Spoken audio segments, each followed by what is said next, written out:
Good morning all of you and good morning to all my dear student. Welcome to my YouTube channel. चलिए मैं और आप मिलकर aptitude को simple बनाएं। जैसा मैंने आपसे कहा था मैं बहुत जल्दी नेशनल क्वालिफायर की टेस्ट सीरीज़ डिस्कस करूंगा, तो आज मैं नेशनल क्वालिफायर की टेस्ट सीरीज़ के पार्ट 1 के साथ आया हूं और मैं इस टेस्ट सीरीज़ में पूरी कोशिश करूंगा कि max to max question discuss कर दूं TCS के एग्ज़ाम से पहले। तो चलिए बिना कोई ज़्यादा टाइम लगाए हुए अपने नेशनल क्वालिफायर के टेस्ट सीरीज़ का पार्ट 1 देखते हैं।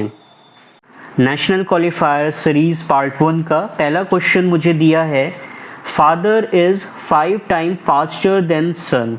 मतलब कि अगर मैं एज्यूम करूँ एक टास्क है, उसको सन जो है वो 5x डेज़ में पूरा करता है और फादर क्या दिया हुआ है 5 गुना तेज़ है, तो सेम टास्क को फादर कितने डेज़ में कर लेगा? ऑब्वियस सी बात है x डेज़ में कर लेगा। और एक क्लू और दिया है मुझे इस क्वेश्चन में, देखिए father complete a work in 40 days before son. मतलब इन दोनों का डिफरेंस मुझे क्या दिया है 5x माइनस x जो दिया है डिफरेंस वो कितना दिया है 40 दिया है। तो यहाँ से x की वैल्यू मेरी कितनी आ जाएगी, कैलकुलेट करिएगा 10 वैल्यू आएगी। x की वैल्यू 10, इसका मतलब कि सन अगर एक टास्क को 50 डेज में पूरा करता है तो सेम टास्क को फादर जो है वो 10 दिन में कर देता है। और वर्क एंड टाइम का हर क्वेश्चन आज से आप चॉकलेट मेथड से लगाइएगा। चॉकलेट मेथड में क्या होता है कि अगर आपको एटलीस्ट 2 वैल्यू नोन है, एटलीस्ट 2 वैल्यू नोन होनी चाहिए, तो आप चॉकलेट मेथड लगा सकते हो। उसमें क्या करना है आपको, इन दोनों वैल्यू का मैं LCM लूँगा। LCM मेरा क्या आ रहा है 50, इसको मैं लिख लूँगा कि 50 चॉकलेट्स का मेरा टास्क है। अब देखिए क्या दिया हुआ है, सन जो है वो 50 डेज़ में 50 चॉकलेट्स कंज्यूम कर रहा है। 50 डेज़ में 50 चॉकलेट कंज्यूम कर रहा है, मतलब पर डे कितनी चॉकलेट कंज्यूम करेगा, 1 चॉकलेट पर डे कंज्यूम करेगा। और फादर जो है वो 10 दिन में 50 चॉकलेट कंज्यूम कर रहा है, तो पर डे कितनी करेगा 5 चॉकलेट पर डे। अगर ये दोनों साथ में कंबाइंडली चॉकलेट कंज्यूम करें तो कितने दिन में करेंगे, 6 चॉकलेट पर डे का इनका रेट होगा। अब मुझसे क्वेश्चन देखिए क्या पूछा जा रहा है, when will be the work get complete when if both of them work together. Question है if both of them work together when will be the work get complete. मतलब कि दोनों अगर साथ में काम करें तो कितने दिन में काम पूरा हो जाएगा। आप देखिए मेरे पास टास्क कितना 50 चॉकलेट कंज्यूम करने का, और दोनों साथ करें तो कितनी कंज्यूम करेंगे 6 चॉकलेट पर डे। तो इसका मतलब क्या हुआ 50 डिवाइडेड बाई 6 और ये क्या आएगा 25 डिवाइडेड बाई 3। तो मतलब क्या हुआ 1/3 डेज में ये टास्क हमारा पूरा हो जाएगा। कंबाइंड रेट मुझे क्या दिया है 6 चॉकलेट पर डे का। 6 चॉकलेट पर डे से मुझे कितनी चॉकलेट कंज्यूम करनी है 50, इसलिए मैंने क्या बताया 50 डिवाइडेड बाई 6 और फिर हमारा आंसर क्या आया 1/3 डेज। और ये वर्क एंड टाइम के क्वेश्चन बहुत आते हैं, तो जितनी प्रैक्टिस कर सकते हैं उतनी प्रैक्टिस करिए, 3 या 4 क्वेश्चन ज़रूर मिलते हैं। चलिए नेक्स्ट क्वेश्चन हम देखते हैं। क्या दिया हुआ है हमें, एक इक्वेशन दी है function of fn plus fn 2n+3 और फंक्शन ऑफ 0 की वैल्यू 1 दी है और मुझे फंक्शन ऑफ 2012 की वैल्यू निकालनी है। आप खुद ही सोचिए ऐसे केस में हम 0 से लेकर 1 2 3 4 करके 2012 तक की निकाल नहीं सकते, लेकिन ऐसे केस में आप 2 या 3 वैल्यू पे आप चेक करोगे आपको फंक्शन या कोई पैटर्न मिल जाएगा। तो चलिए हम देखते हैं, हमें क्या दिया है f ऑफ fn। हम क्या करते हैं पहले n की वैल्यू 0 पे देखते हैं। f ऑफ fn क्या होगा f of 0 plus f of 0 और ये वैल्यू क्या आएगी 2 × 0 + 3, मतलब ये क्या आ जाएगी 3। f ऑफ 0 की वैल्यू मुझे क्या दी है 1 दी है, मतलब f of 1 plus f of 0 की वैल्यू 1 इक्वल टू 3, मतलब f ऑफ 1 की वैल्यू मेरी क्या आई 2 आई। चलिए एक केस और लेते हैं, n इक्वल टू 1 पे चेक करते हैं। n इक्वल टू 1 पे क्या आएगा f of f1 plus f of 1 और ये क्या होगा 2 × 1 + 3, मतलब कितना हो गया 5। f ऑफ 1 की वैल्यू हमने क्या निकाली है 2 निकाली है, तो ये क्या आएगा f ऑफ 2 + 2 इक्वल टू 5, मतलब f ऑफ 2 की वैल्यू क्या आ गई 3 आ गई। एक वैल्यू पे और हम चेक करते हैं, उसके बाद दिखाते हैं। n ऑफ इक्वल टू 2 रखते हैं, n इक्वल टू 2 रखा तो क्या आएगा function of f of 2 plus F of 2, ये कितना आएगा 2 इंटू 2 4 प्लस 3 7 आ जाएगा। एफ ऑफ 2 की वैल्यू मैंने कितनी निकाली है 3, मतलब ये क्या आएगा F of 3 plus F of 2 की वैल्यू 3 निकाली है प्लस 3 इक्वल टू 7, मतलब एफ ऑफ 3 की वैल्यू मेरी कितनी आ गई 4 आ गई। अब देखिए, अब आप गौर करिएगा बहुत, एफ ऑफ नॉट की वैल्यू 1 है, एफ ऑफ 1 की वैल्यू 2 है, एफ ऑफ 2 की वैल्यू 3 है, एफ ऑफ 3 की वैल्यू क्या है 4, मतलब ये फंक्शन क्या है F of n equal to N plus 1 है। देखिए ये पैटर्न निकल आया, मैंने क्या कहा था ऐसे केस में हमेशा पैटर्न निकल आता है। मुझे किसकी वैल्यू निकाली एफ ऑफ 2012 की वैल्यू निकालनी है, तो ये क्या आ जाएगा 2012 प्लस 1 2013। देखिए कोई ऑप्शन मैच कर रहा है, हाँ मेरा सी ऑप्शन मैच कर रहा है, तो इसका आंसर क्या होगा सी। नेक्स्ट क्वेश्चन हम देखते हैं। नेक्स्ट क्वेश्चन क्या कह रहा है कि एक बंदा ए है, उसने बी से 50 रुपये उधार लिए, ठीक है, और उसके बाद वो एग्री किया है कि वो बी को नंबर ऑफ कॉन्जिक्यूटिव डेज में लौटा देगा। लौटाएगा कैसे 10 रुपये और 20 रुपये के नोट के फॉर्म में कॉन्जिक्यूटिव डे में, मतलब 50 रुपीज़ को वो किस तरीके से लौटा सकता है। अगर वो 10 रुपये के उसमें देगा तो 5 कॉन्जिक्यूटिव डेज में वो 10 दे दे, या 10 और 20 के कॉम्बिनेशन में कैसे कैसे दे सकता है 3 बार 10 दे और 1 बार 20 दे, और क्या कर सकता है या तो 1 बार 10 दे और 2 बार 20 दे, ठीक है 2 बार 20 दे दे, और इस तरीके से मतलब वो 50 का सम पूरा हो सकता है। और हमें निकालना क्या है, हमें निकालना in how many different ways can a repay to be, ये हमें निकालना है। तो मतलब इसमें मुझे अरेंजमेंट करना होगा, मतलब ये ज़रूरी नहीं है कि यही सीक्वेंस हो कि 10 10 10 20, यही सीक्वेंस ज़रूरी नहीं है, सीक्वेंस कुछ भी हो सकता है।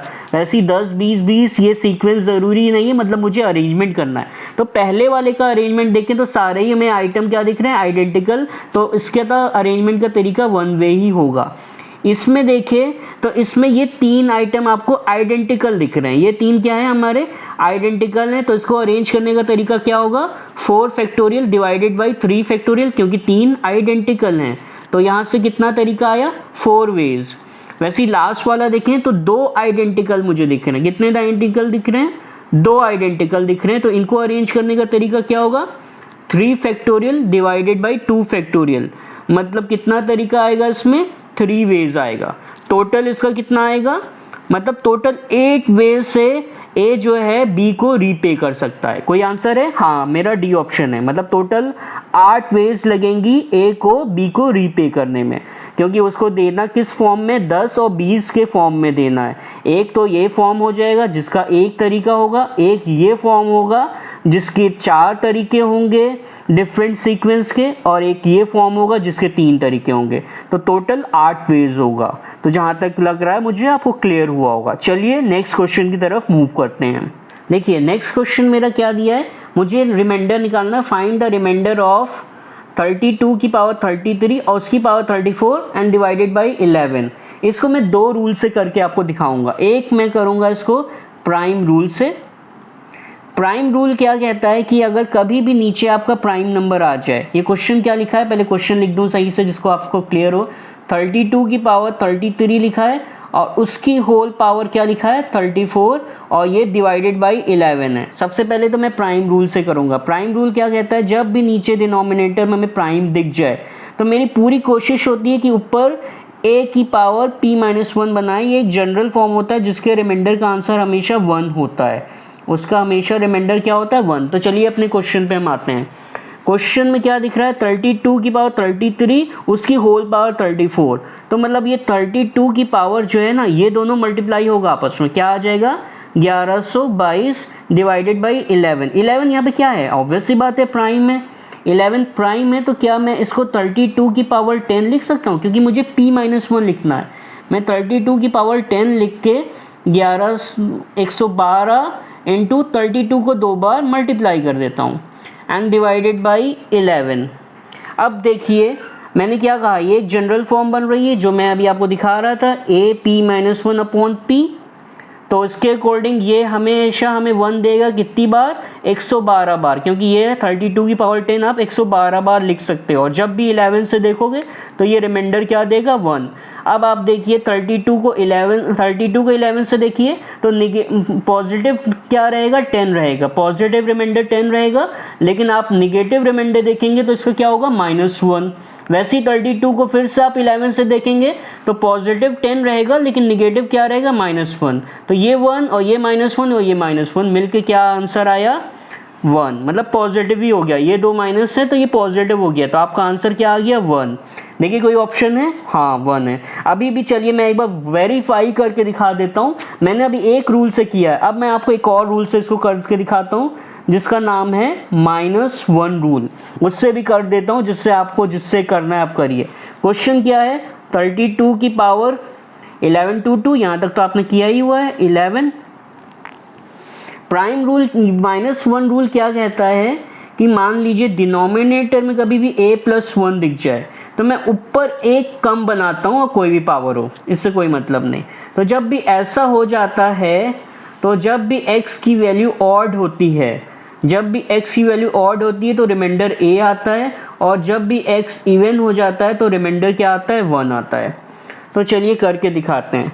तो ये क्या है, 32 है, तो 11 से अगर हम 32 को देखें तो देखिए 32 की पावर 11 टू 2 है और डिवाइडेड बाई 11 है। तो इसका मतलब क्या है, 32 जो है आपका, ये कितने टाइम्स मल्टीप्लाई है, 11 टू 2 टाइम्स मल्टीप्लाई है। यहाँ तक तो आप लोगों को क्लियर होगा।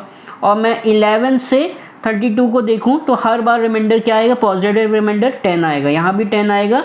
तो 11 टू 2 टाइम्स क्या आएगा, 10 आएगा। मतलब ये चीज़ क्या आ गई, 10 की power 11 to 2 and divided by क्या है, 11। चलिए अब अपना रूल देखिए। रूल क्या कह रहा था कि जब भी x की वैल्यू ऑड होगी तो आपका आंसर क्या आएगा, a आएगा, और जब भी x की वैल्यू इवन होगी तब आपका आंसर क्या आएगा, 1 आएगा। तो यहाँ पे पावर क्या है, पावर ऑब्वियस सी बात है, आपको दिख रही है इवन है, पावर इवन है, तो हमारा आंसर क्या होगा, इसका 1 आंसर होगा। तो मुझे लग रहा है आपको वेरीफाई हो गया होगा और समझ में आ गया होगा।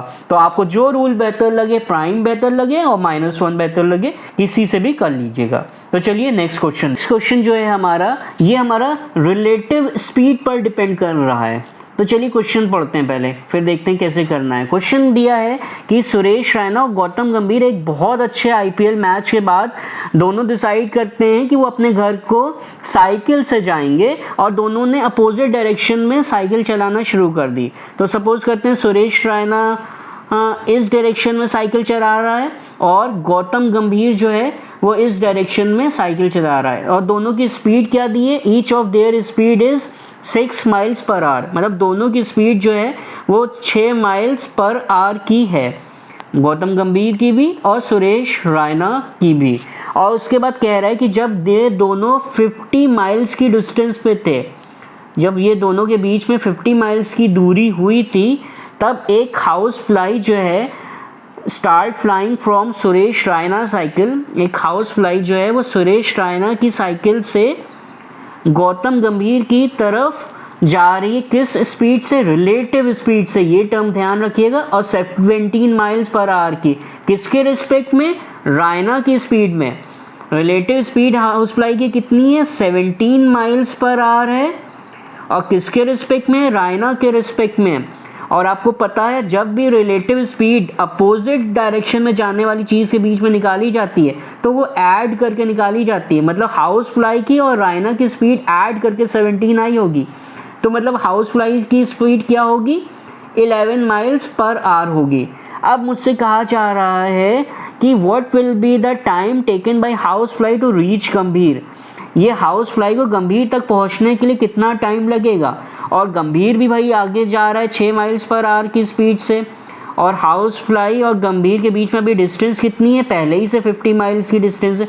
मतलब हाउस फ्लाई के पास जो एडिशनल स्पीड होगी उससे उसको ये 50 माइल्स पूरा करना पड़ेगा। मतलब मुझे रिलेटिव स्पीड किसकी निकालनी पड़ेगी, हाउस फ्लाई की, किसके रिस्पेक्ट में, गंभीर के रिस्पेक्ट में। हाउस फ्लाई की स्पीड क्या है, 11 है, और दोनों का डायरेक्शन देखिए अब सेम है। जब भी डायरेक्शन सेम होता है तो सब्ट्रैक्ट करके रिलेटिव स्पीड निकलती है। यहाँ पे अपोजिट था तो ऐड करके निकली थी, 11 + 6 17 हुई थी, लेकिन यहाँ सेम डायरेक्शन है तो सब्ट्रैक्ट करना पड़ेगा। मतलब क्या होगा, 11 - 6, मतलब रिलेटिव स्पीड क्या आएगी, 5 miles per hour. 5 miles per hour से कितनी डिस्टेंस ट्रैवल करनी है अब हाउस फ्लाई को? 50 माइल्स। तो कितना टाइम लगेगा इसको? 10 आवर्स का टाइम लगेगा। मेरा कोई ऑप्शन है 10 आवर्स? हाँ, मेरा ऑप्शन ये है 10 आवर्स। तो मैंने इसको क्लिक कर दिया। चलिए नेक्स्ट क्वेश्चन देखते हैं। ये क्वेश्चन मेरा एक सिंपल मैथमेटिकल पजल है। क्या दिया है? 5 + 3 + 2 15 10 22। देखिए बनी कैसे है। इन्होंने क्या किया है, पहली प्लेस से दूसरी प्लेस को मल्टीप्लाई किया है, पहली प्लेस को दूसरी प्लेस से मल्टीप्लाई करके आंसर दिया है 15 पहली प्लेस के लिए। उसके बाद किया है फर्स्ट प्लेस को थर्ड प्लेस से मल्टीप्लाई किया है, मतलब क्या किया है 5 × 10 2, ये कितना आ जाएगा 10। उसके बाद क्या किया है, इन दोनों को ऐड किया है इन्होंने 15 + 10, और जो इसका मिडिल वाला टर्म है ना उससे सब्ट्रैक्ट कर दिया है। तो देखिए आंसर क्या आ रहा है 22। तो एक बार और वेरीफाई करते हैं हम, दूसरे वाले से भी जो एक क्लू दिया उससे वेरीफाई कर लेते हैं। तो इसमें क्या है, देखिए 9 पहली प्लेस को दूसरी प्लेस से मल्टीप्लाई किया, मतलब 9 × 2 कितना आ जाएगा 18, और फिर फर्स्ट को थर्ड से मल्टीप्लाई किया है तो क्या है 9 × 4 क्या आ जाएगा 36। उसके बाद मैंने क्या किया, इन दोनों को ऐड किया है, मतलब 18 + 36, और मिडिल टर्म से क्या किया है सब्ट्रैक्ट किया, मतलब -2। तो ये कितना आया 52। अब मुझे क्या निकालना है, मुझे इसका निकालना है। तो मैं सेम चीज़ करूँगा, 7 × 2 तो क्या आएगा 14, 7 × 5 क्या आएगा 35। इन दोनों का एडिशन क्या होगा 49, और मुझे सब्ट्रैक्ट किससे करना पड़ेगा 2 से, मतलब मेरा आंसर क्या आया 47। कोई ऑप्शन है मेरा? हाँ, मेरा ए ऑप्शन है।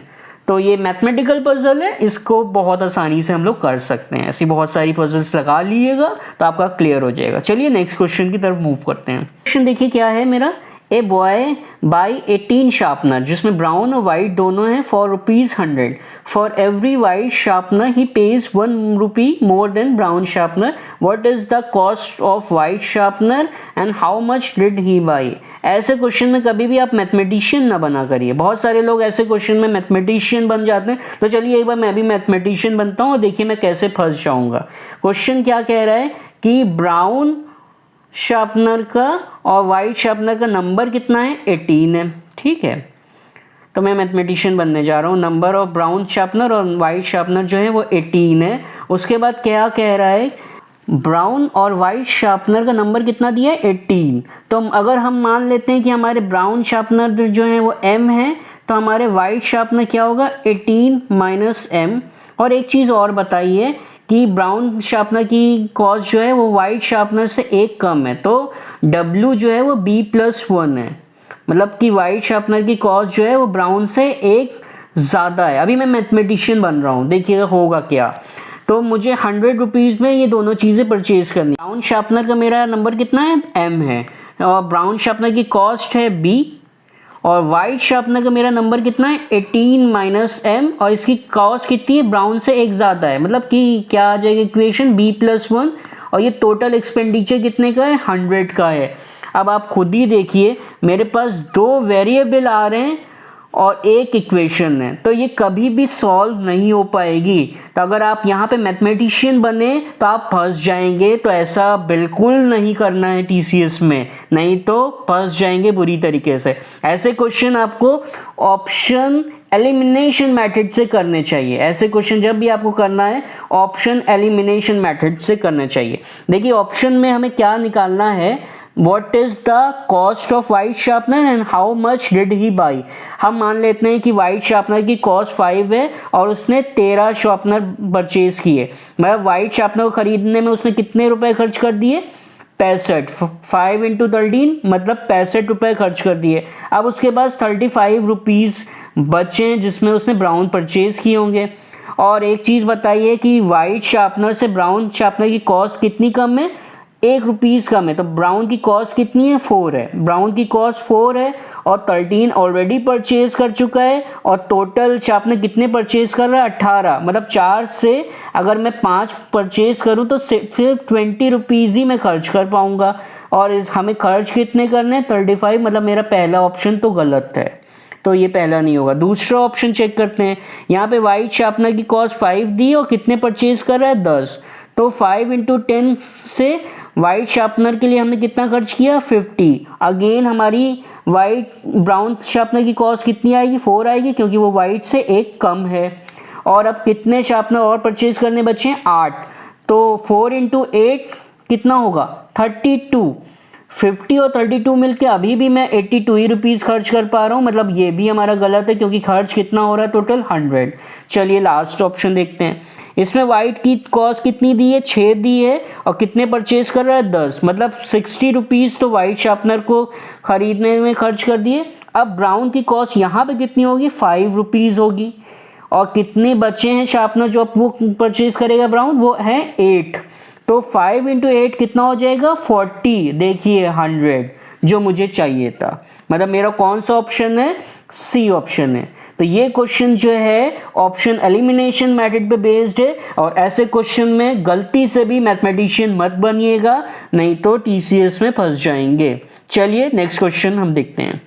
नेक्स्ट क्वेश्चन है, मुझे इस सीरीज का समेशन करना है। इस सीरीज का समेशन करने जब भी जाते हैं लोग देख के ही डर जाते हैं, और जबकि ये बहुत ही ज़्यादा सिंपल है। चलिए मैं करके आपको दिखाता हूँ। तो इसके लिए क्या करिए, सबसे पहला टर्म उठा लीजिए, क्या दिया है, 1 × 1 फैक्टोरियल। तो क्या मैं इसको ऐसे लिख सकता हूँ, 2 × 1 फैक्टोरियल -1 फैक्टोरियल लिख सकता हूँ। देखिए 2 × 1 फैक्टोरियल से -1 फैक्टोरियल करेंगे तो 1 × 1 फैक्टोरियल आएगा, तो मतलब ये क्या आया, 2 फैक्टोरियल -1 फैक्टोरियल।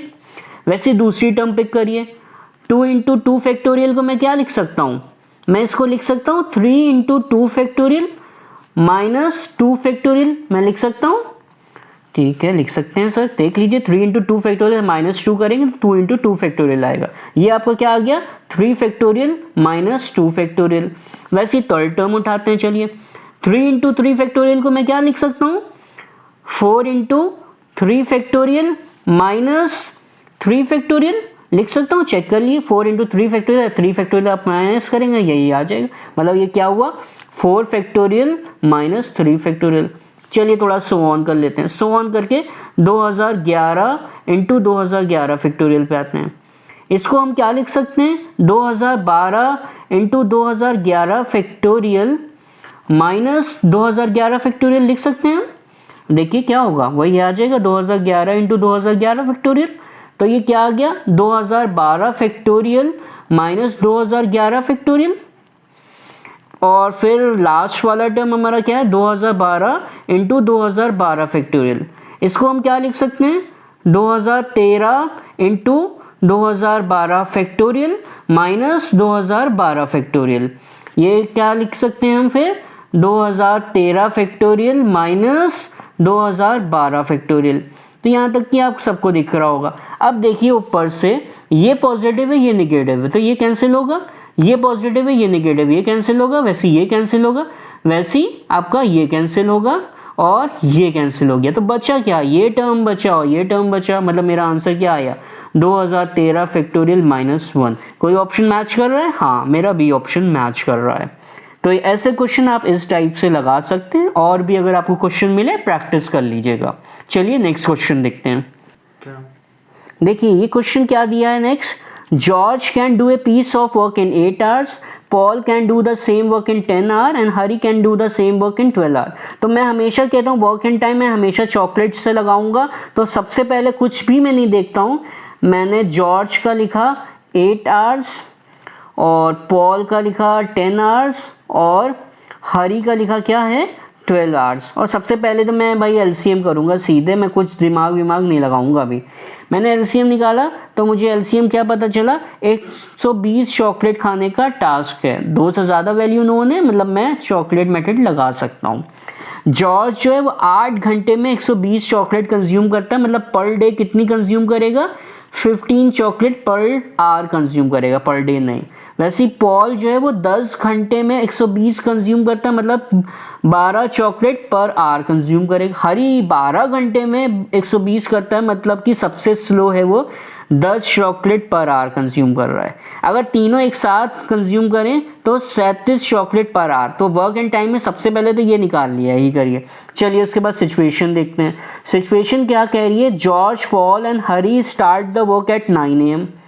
जॉर्ज, पॉल और हरी तीनों ने 9 बजे काम स्टार्ट किया है और 2 घंटे तो तीनों ने बिना कुछ सोचे समझे एक साथ काम किया है। मतलब 2 घंटे तो दोनों की एफिशिएंसी यूज़ हुई होगी।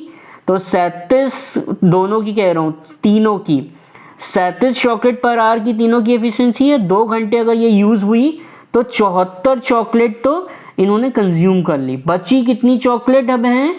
46 चॉकलेट बची हैं। और किसने धोखा दिया यार? यहाँ पे जॉर्ज भाई ने धोखा दे दिया है। 11 बजे उन्होंने काम छोड़ दिया है। और बची कितनी है? 46 चॉकलेट। अब किसको खानी? ये पॉल और हरी को खानी है। पॉल और हरी दोनों मिलकर कितनी कंज्यूम करते हैं? 22 चॉकलेट। 22 के अकॉर्डिंग अगर मुझे 46 चॉकलेट कंज्यूम करनी है तो मुझे कितना टाइम और लगेगा? कितने घंटे? 46 डिवाइडेड बाई 2 करेंगे तो 2 घंटे और तीसरे घंटे का 2/11 पोर्शन।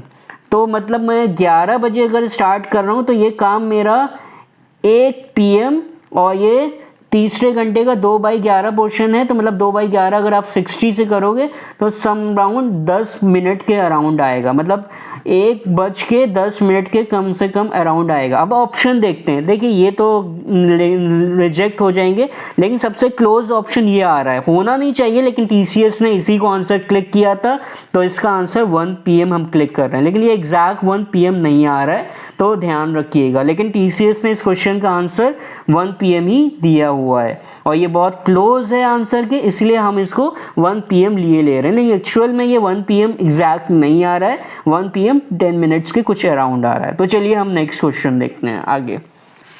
नेक्स्ट क्वेश्चन देखिए क्या पूछा है मुझसे। In how many ways A team of 11 must be selected from 5 men and 11 women such that team must comprise of not more than 3 men। मतलब क्या है? 11 लोगों की टीम सेलेक्ट करनी है और 3 आदमियों से ज़्यादा नहीं हो सकते। तो मतलब मैं क्या क्या कर सकता हूँ? 3 men और 8 women मेरी टीम में हो सकते हैं। 3 men and 8 women। या फिर और क्या हो सकता है? 2 men और 9 women। 2 men और 9 women। या फिर क्या हो सकता है? 1 man और बाकी 10 women। या फिर क्या हो सकता है? कोई भी आदमी को मैं ना लूं और 11 वुमेन ले लूं। तो ये पूरी एक सिचुएशन आ रही, और जो होता है वो हमेशा आपका प्लस से रिप्लेस होता है, ये आपको पता होगा। और एंड जो होता है आपका हमेशा मल्टीप्लाई से रिप्लेस होता है, क्योंकि 3 men and 8 women और या फिर 2 men and 9 women जैसे सिलेक्शन करना है, और या फिर 1 man and 10 women या फिर सारी वुमेन। तो अब चलिए देखते हैं कैसे सॉल्व करेंगे हम इसको। हमारे पास कितने मैन दिए हैं? टोटल 5 मैन है। 5 से मुझे 3 मैन अगर सेलेक्ट करने हैं तो किस तरीके से कर सकते हैं? 5C3 और 11 वुमेन दिए हैं तो 11 से 8 कितने तरीके से हम कर सकते हैं सेलेक्ट? 11C8 प्लस 2 मैन हम 5 से कैसे कर सकते हैं? 5C2 इंटू और 9 वुमेन 11 से मतलब 11C9 प्लस 1 मैन 5C1 और 10 वुमेन 11C10 और लास्ट वाला क्या है? 11C11। तो अब मुझे इसको सॉल्व करना है। तो देखिए सॉल्व करने का तरीका भी बहुत ही आसान, आप देखिएगा ये तो 1 हो जाएगा, इसमें कोई वो नहीं है। और ये आपका 11 और ये 5 यहाँ तक की तो मुझे लग रहा है किसी को दिक्कत नहीं होगी। लेकिन देखिए ये 11C9 है। 11C9 को आप क्या लिख सकते हो? 11C2 लिख सकते हो, हमेशा ऐसा ही लिख लिया करिए।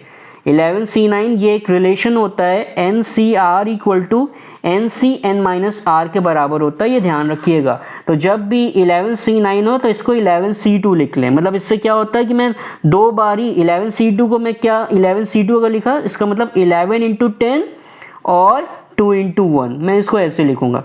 वैसे ये तो 5C2 है ही है, तो मतलब 2 बार एक्सपेंड करूंगा 5 × 4 और 2 × 1। अब सॉल्व करके देखिएगा यही आता है। नेक्स्ट क्या है? 5C3 है, इसको भी मैं 5C2 लिखूंगा, मतलब 5 × 4 × 2 × 1 इंटू इसको क्या लिखूंगा? 11।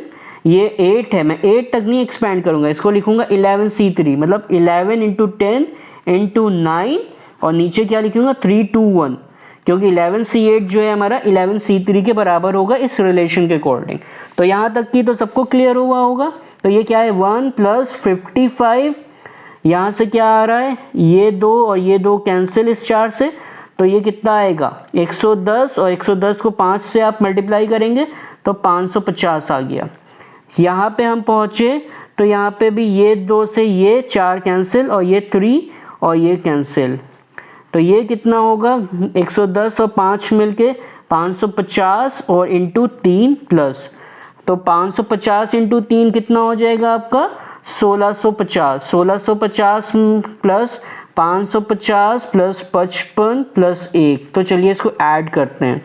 तो इसको ऐड जब आप करेंगे तो चलिए ऐड कर लेते हैं हम। 1650 में 550 जोड़ा तो 0 0 1 7 12 का 2 और 1, ये आया 2 2 2 0 और ये कितना आया 56, मतलब आंसर कितना आ रहा है 2 2 56। 2 2 56 कोई ऑप्शन है मेरा? हाँ, मेरा ये सी ऑप्शन है। इसका आंसर क्या हो गया 2 2 56। तो मुझे लग रहा होगा आपको ये भी क्वेश्चन क्लियर हो गया होगा। और ये घबराने की बात नहीं है कि सर 2 मिनट लग जा रहा है, टीसीएस में आपको बहुत टाइम मिलेगा, इसमें कोई घबराने की ज़रूरत नहीं है। बट गलती मत करिएगा, नेगेटिव मार्किंग होती है टीसीएस में। चलिए नेक्स्ट क्वेश्चन पे मूव करते हैं। तो चलिए नेक्स्ट क्वेश्चन रीड करते हैं, क्या लिखा है। In a psychology school the grade of student is determined by the following method.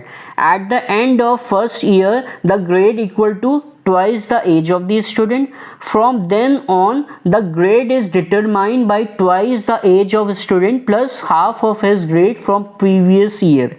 If Joy grade at the end of first year is 40, what will be his grade at the end of third year?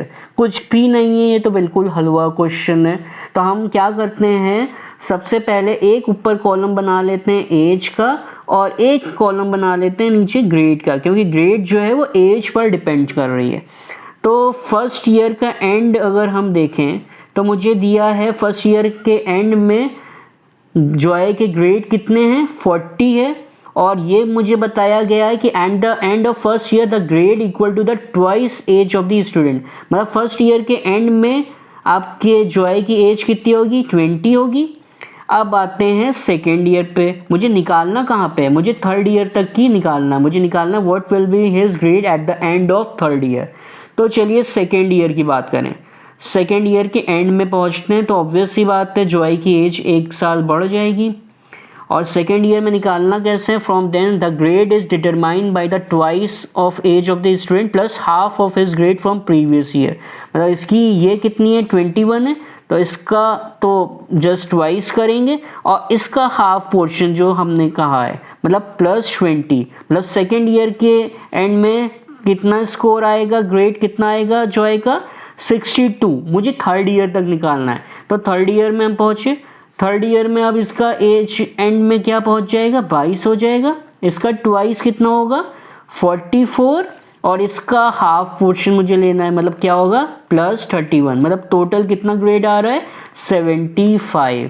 तो बस देखिए लिखने का एक तरीका है, अगर आप ऐसे लिख सकते हो तो आंसर आराम से आ जाए। कोई ऑप्शन है मेरा? हाँ, ये मतलब मेरा डी ऑप्शन है। तो टीसीएस में ऐसे भी बहुत सारे सिंपल से क्वेश्चन आते हैं, बस आपको लिखने का तरीका आना चाहिए। ये कोई टॉपिक का क्वेश्चन नहीं है, ऐसे भी क्वेश्चन टीसीएस में बहुत सारे पूछे जाते हैं। चलिए नेक्स्ट क्वेश्चन पे मूव करते हैं हम। देखिए नेक्स्ट क्वेश्चन क्या कह रहा है, in base 7 a number is written only using 0 से लेकर 6 तक की सिंबल से हम बेस 7 के वो नंबर लिख सकते हैं। और एक एग्जांपल मुझे दिया है कि 135 बेस 7 में लिखा है। देखिए इसमें कोई भी नंबर 6 से बड़ा नहीं है, तो ये बेस 7 है और इसको डेसिमल में कन्वर्ट करके दिखाया, वो बहुत बड़ा इशू है नहीं, क्योंकि क्वेश्चन जो पूछा है उससे बिल्कुल अलग है। क्वेश्चन क्या है, सम मुझे निकालना है इन दोनों का। अब देखिए हम इन दोनों का सम कैसे निकालेंगे, 1 2 3 4 और 6 5 4 3 का बेस 7 में समेशन करना है। तो देखिए जब भी हम वाला डेसिमल में सम करते थे, जैसे ही मेरा 9 और 1 आता था तो तुरंत मैं 0 पे पहुंच जाता था, क्योंकि 9 के बाद कोई नंबर नहीं होता डेसिमल में। डेसिमल में 0 से 9 तक ही रहता है, और जैसे ही इसमें आप 1 ऐड करते थे ये साइकिल यहाँ पे मूव कर जाती थी। सिमिलरली 7 के बेस में क्या है, 6 जो है वो 9 का रोल निभा रहा है, तो 6 के बाद अगर कोई चीज़ ऐड होगी तो वो हम इधर चले जाएंगे। तो 4 + 3 क्या होगा, हम इधर चले आएंगे, तो मतलब ये 0 और 1 क्या हो जाएगा कैरी। अब यहाँ पे 4 + 3 मतलब कि ये ज़ीरो नहीं हो जाएगी, ये तो ज़ीरो होगा फिर 1 ऐड होगा, मतलब हम यहाँ पे पहुँच जा रहे हैं, तो मतलब ये 1 आएगा एंड देन 1 कैरी, फिर 2 + 5 है, फिर 7 हुआ, 7 में 1 जुड़ रहा है, मतलब 6 के बाद 1 जुड़ने के बाद ये हुआ, फिर 1 यहाँ पे, मतलब 1 यहाँ पे आएगा और 1 कैरी, कैरी ज़रूर आती रहेगी जैसे बेस डेसिमल में आपकी आती थी। वैसे ये क्या है, 6 + 1 7, मतलब 6 के बाद ये एक यहाँ पे मूव किया था, उसके बाद एक और ऐड हो रहा है तो एक यहाँ पे आना आएगा और कैरी भी आएगी, कैरी लेकिन यहाँ पे लिखने की ज़रूरत नहीं है, तो ये आंसर हो जाएगा इसका एडिशन का। तो मुझे लग रहा है आपको इसका एडिशन करना क्लियर हो गया। चलिए एक बार फिर रिकैप कर देते हैं हम। 4 और 3 किया मैंने तो 0 आएगा, क्यों, 6 के बाद जैसे ही 1 ऐड करेंगे, क्योंकि 6 के बाद 7 सिंबल नहीं होता तो वो 0 आ जाता है, लेकिन 0 आया, लेकिन एक कैरी भी आएगी। वैसे 3 और 4 है तो ये 7 पहले ही 0 आ गया था, 0 में 1 ऐड हुआ इसलिए मैंने यहाँ पे 1 लिखा और 1 कैरी है। वैसे इसमें 0 तो पहले ही आ गया था और 1 ऐड हुआ इसलिए यहाँ पे 1 लिखा और 1 कैरी है। वैसे 1 और 6 में फिर से 0 आ गया था, 1 ऐड हुआ और 1 यहाँ पे ऐड वाला लिखा और कैरी 1, तो ये इसका आंसर है। कोई ऑप्शन है ये? हाँ, ये ऑप्शन है बी। तो मुझे लगता है ये भी क्वेश्चन आपको क्लियर हो गया होगा। मैं नेक्स्ट क्वेश्चन पे मूव करता हूँ। नेक्स्ट क्वेश्चन जो है ये TCS का पेड क्वेश्चन है, बहुत सारे फॉर्म में आता है, तो ऐसे जितने भी वेरिएशन आपको दिखे आप ये लगा लिएगा। क्वेश्चन क्या दिया है कि there are 10 stepping stone numbered from 1 to 100. A fly jump from first stone as follows.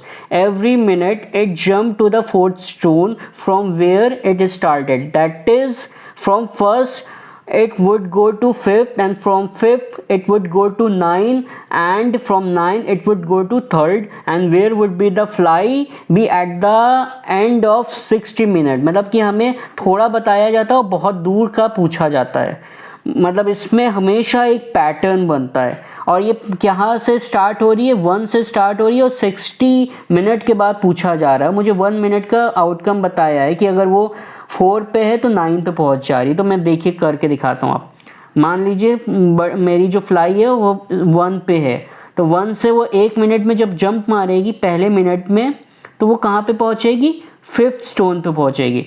5th stone से जब वो जंप मारेगी तो कहाँ पे पहुँचेगी, 9th स्टोन पे पहुँचेगी। 9 के बाद जब जंप मारेगी तो कितना जाएगी, 10 जाएगी और फिर 1 2 3 जाएगी, है ना, 10 1 2 3, मतलब तीसरे पे जंप मारेगी तीसरे मिनट में, 1 minute again 1 minute again 1 minute, और 3 से जंप मारेगी तो कहाँ पे पहुँचेगी, 7 पे पहुँचेगी ना, 4 5 6 7, और 7 से जंप मारेगी तो कहाँ पे जाएगी, 8 9 10 और 1। ये ही चीज़ मैं कह रहा था कि इसमें एक पैटर्न बनता है, तो ये हमेशा यही पैटर्न फॉलो करेगी, 1 5 9 3 और 7 और फिर 1। ये पैटर्न कितने टर्म का बन रहा है, कितने मिनट्स का बन रहा है, 1 minute 2 3 and then 4 and then 5 minute. मतलब हर 5 मिनट के बाद बटरफ्लाई अपनी पोजीशन रिपीट करेगी। तो स्टार्ट कहाँ से कर रही है, 1 से कर रही है, और कितने मिनट के बाद निकालना है, 60 मिनट। तो जितने से रिपीट कर रही है, जो पैटर्न है, जैसे कैलेंडर में मैं 7 से डिवाइड कर रहा था, यहाँ पे पैटर्न कितने का है, 5 से। मतलब 60 मिनट को मुझे किससे डिवाइड करना है, 5 से डिवाइड किया, और जो रिमाइंडर आएगा, रिमाइंडर क्या आया, 0 आ रहा है। मतलब कि आप खुद ही देखिए, ये 5वें मिनट पे यहाँ पे होगी, 10वें मिनट पे यहाँ पे होगी, 15वें पे भी यहाँ पे होगी, 20वें पे भी यहाँ पे होगी, वैसी 25वें पे भी होगी, 30वें पे भी होगी, 35वें पे भी 1 पे ही पहुंच जाएगी, 40वें मिनट पे भी यहीं पे होगी, 45वें पे भी, और 50 पे भी, 55 पे भी, और ये 60 पे भी। तो मतलब बटरफ्लाई की पोजीशन कहाँ पे होगी, 1। तो आपको मैंने इतना करके दिखा दिया, लेकिन इतने करने की ज़रूरत नहीं होती। आप क्या करिए, जो इतने मिनट बाद निकालनी है उसको, जितने पैटर्न का वो आ रहा है, मतलब 5 मिनट के बाद ये पैटर्न रिपीट कर रहा है, आप सीधे उससे डिवाइड करिए, जो रिमाइंडर आए वो उस रिमाइंडर के अकॉर्डिंग, जहाँ से स्टार्ट कर रहे हैं वहाँ से वो रिमाइंडर के अकॉर्डिंग। अगर रिमाइंडर मेरा यहाँ पे 2 आया होता, अगर मान लीजिए ये 62 मिनट के बाद पूछ रहा होता, मेरा रिमाइंडर क्या आया, 2 आया, और मुझे पता है 1 पे स्टार्ट कर रही है, तो मेरा आंसर क्या होता है, यहाँ पे 9 होता। लेकिन यहाँ पे 60 है, रिमाइंडर 0 आया है, तो मेरा आंसर क्या होगा, 1 है। तो मुझे लग रहा है आपको ये क्लियर हो गया होगा। ये क्वेश्चन TCS का पेड क्वेश्चन है, तो बहुत अच्छे से क्लियर रखिएगा इसको।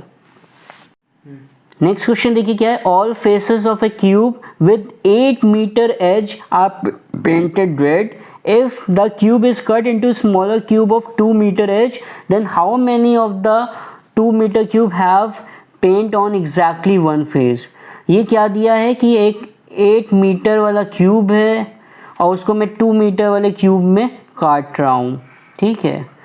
तो इसको अगर हम रेशियो की तरह लें तो ये यही केस बन रहा है, 4 मीटर वाला क्यूब को हम 1 मीटर वाले उसमें काट रहे हैं, ठीक है। उसके बाद हमसे पूछा क्या जा रहा है कि how many of the 2 metre cube have paint on exactly one face. तो एग्जैक्टली वन फेस पे कलर की बात की जाए तो आपको हमेशा ध्यान रखना चाहिए कि फेस को बाहर से ही कलर किया गया है, क्यूब सॉलिड है, तो हमेशा ये जो सेंटर पोर्शन आता है, ये जो सेंटर पोर्शन आता है बाहर से, इस यहीं पे जी जो क्यूब आएंगे उन पर ही एक क्यूब पे कलर लगने का, एक फेस पे कलर लगने का पॉसिबिलिटी होती है। तो मतलब इसके नंबर हमें काउंट करने होते हैं। तो इसके नंबर हम कैसे काउंट करते हैं? चेस बोर्ड में आपको याद होगा, चेस बोर्ड जो होता है वो 8x8 का फिगर होता है। अगर इसमें मुझसे कोई पूछे कितने नंबर ऑफ स्मॉल ब्लॉक बनेंगे तो मैं सीधे कहता हूँ 64। कैसे निकाला? मैंने एरिया का इस्तेमाल कर लिया। यहाँ भी मैं क्या करूँगा? एरिया का इस्तेमाल करूँगा। ये 8 था लेकिन मैंने 8 ना लेके इसको 4 ले लिया क्योंकि मैंने इसको 1 मीटर वाला मान लिया। दोनों केस सेम हो जाएंगे, 8 2 4 1 दोनों सेम माना जाएंगे। तो ये 4 का है और ये 1 इधर से निकला, 1 इधर से निकला, वैसे ही 1 इधर से निकला, 1 इधर से निकला। तो अगर इसको x यूनिट का आप मानते और इसको भी x यूनिट का आप मानते और दोनों एंड से एक आप घटाओगे तो एक फेस की स्टोरी जो आती है वो ऐसे निकाला जाता है नंबर x-2 इंटू x-2 और हमारे पास ऐसे 6 फेस होते हैं। तो ये फॉर्मूला जो बन जाता है वो होता है 6 इंटू x-2 इंटू x-2। तो इसमें आंसर क्या होगा? 6 इंटू, मैंने x की वैल्यू 4 कर दी है, ध्यान रखिएगा, क्योंकि ये 8 2 था, मैंने 4 1 में कर दिया है क्योंकि ये फॉर्मूला जो है वो 1 पे वैलिड होता है, इसीलिए मैंने इसको 4 1 में तकसीम किया था। तो आंसर क्या आएगा? 6 इंटू 4 - 2 और 4 - 2, मतलब मेरा आंसर क्या आ गया? 6 इंटू 2 इंटू 2, मतलब टोटल 24 ऐसे क्यूब होंगे जिनकी वन फेस पर कलर लगा हुआ। कोई ऑप्शन है? हाँ, मेरा ऑप्शन ए मैच कर रहा है। तो मुझे लग रहा है आपको क्लियर हुआ होगा और बहुत जल्दी मैं क्यूब एंड क्यूबॉइड पे एक लेक्चर भी डाल दूंगा जिसको अगर आप देख लेंगे तो ये चीज़ बिल्कुल भी क्लियर हो जाएगी, बिल्कुल क्लियर हो जाएगी आपको। चलिए नेक्स्ट क्वेश्चन देखते हैं। नेक्स्ट क्वेश्चन देखिए क्या है। एक टेलीफोन कंपनी है, wants to add an area code composed of 2 letters to every phone number। मतलब 2 लेटर्स का एक एरिया कोड है जो हर फ़ोन नंबर के साथ अटैच किया जाएगा। इसको करने के लिए कंपनी ने 124 डिफरेंट सिंबल्स ढूंढे हैं और अभी इनिशियली हुआ क्या है, if the company use 122 of the sign fully, मतलब 122 ही सिंबल्स को इसमें से पूरे यूज़ किए गए एंड 2 रिमेन अनयूज्ड। अब हमसे पूछ रहे हैं how many additional area codes can be created if the company use all 124। अभी इनिशियली बता रहा है कि कंपनी ने सिर्फ 122 सिंबल यूज़ किए हैं 2 एरिया कोड को बनाने के लिए। अगर वो 124 यूज़ करे तो कितने एडिशनल और बना लेगा वो, जो 122 से अभी से बनने के बाद कितने एडिशनल और बना सकता है। तो एक कोड को फिल करने के लिए मेरे पास कितने ऑप्शन होंगे? 124। रिपीटिशन यहाँ पे अलाउ है तो अगेन 124। तो अगर मतलब कोई वो ना होता तो ये क्या आंसर होता? 124 स्क्वायर एरिया कोड बन जाते 2 डिजिट के, लेकिन 122 से उसने बना रखा है ऑलरेडी, मतलब 122 सिंबल यूज़ करके 122 यहाँ पे, 122 यहाँ पे। तो मतलब कितना सब्ट्रैक्ट करना पड़ेगा? 122। तो कितना एडिशनल बन रहा है वो मुझे निकालना है। तो एडिशनल कितना बन रहा है? 124 माइनस 122 और 124 प्लस 122। ये मैंने क्या किया? a square minus B square वाला फॉर्मूला लगा दिया। तो ये क्या आएगा? 2 और ये कितना आ रहा है? 246, मतलब कि आंसर कितना आ गया मेरा? 492। तो मेरा कोई ऑप्शन मैच कर रहा है? हाँ, ये। चलिए एक बार मैं और रीकैप कर देता हूँ। क्वेश्चन क्या कह रहा है? 124 डिफरेंट सिंबल दिए जिससे एरिया कोड बनाना है। तो अगर 2 डिजिट का एरिया कोड 124 से बनाना है, अगर हमें कोई रिस्ट्रिक्शन ना होता तो हम टोटल इतने एरिया कोड बना देते। लेकिन इनिशियली कंपनी ने क्या किया है, 2 को अभी यूज़ नहीं किया, 2 सिंबल उसने ऐसे ही इंटैक्ट कर लिया, उससे यूज़ नहीं किया।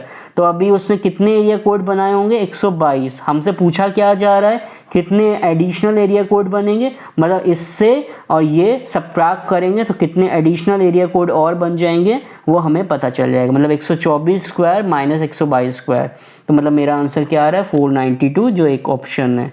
तो आज मैं यहीं पे अपनी नेशनल क्वालिफायर सीरीज़ का पार्ट 1 एंड करता हूँ और नेक्स्ट में मैं आगे के क्वेश्चंस पे बात करूँगा।